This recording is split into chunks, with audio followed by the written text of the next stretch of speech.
최근 동급생을 집단으로 괴롭혀 교육생 4명이 퇴교된 중앙경찰학교에서 퇴교 사례가 더 있었던 것으로 드러났습니다. 성희롱 발언을 해 퇴교당한 교육생들도 있었습니다. 경위 이상 경찰 간부를 육성하는 경찰대에서도 학폭으로 최근 5년간 10명이 징계를 받았습니다. 22일 용해인 기본소득당 의원실이 경찰청으로부터 제출받은 경찰청 산하 교육기관 내 학폭 발생 사건 처리 현황에 따르면 2018년부터 올 3월까지 중앙경찰학교에서 총 6건의 학폭 사건이 접수돼 16명이 징계, 처분을 받았습니다. 이 중 7명이 퇴교를 당했습니다.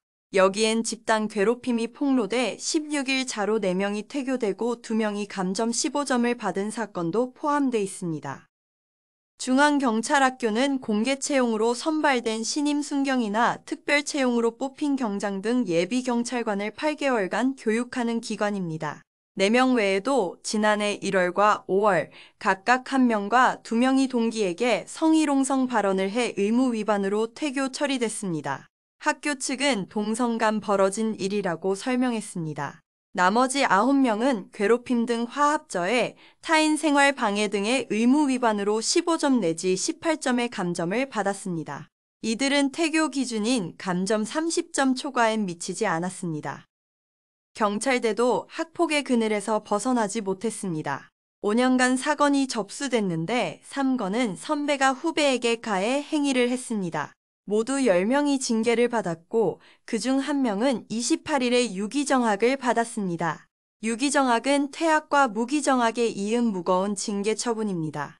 5주 이상 정학되면 해당 학기는 자동 유급됩니다. 2주 내지 5주에 중근신 조치를 받은 나머지 9명 가운데는 경찰관 임용을 앞두고 후배에게 욕설을 쏟아낸 4학년 학생 2명도 있었습니다. 숨은 피해자들이 있을 가능성도 작지 않습니다. 앞서 5일 현직 경찰관과 경찰 지망생들이 모인 온라인 커뮤니티에는 언론에 보도된 교육생은 아예 대놓고 괴롭혔지만 나는 직접 폭력을 당한 게 아니라 지도교수가 도움을 줄 수 없다며 같은 학급인데 더 괴롭힐 거 아니까? 참지만 죽을까 생각만 수십 번 한다는 호소가 올라왔습니다.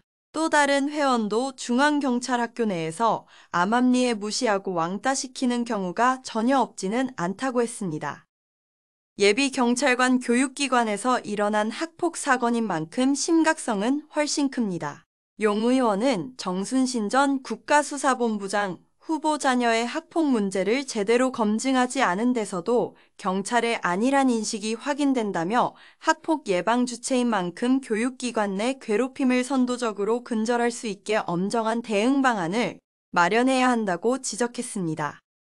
경찰청은 감찰, 감사, 인권교육부서 합동특별점검단을 꾸려 24일까지 경찰대와 중앙경찰학교를 대상으로 교육과정, 교육생 관리, 지도관 선발과 운영 등을 점검할 방침입니다.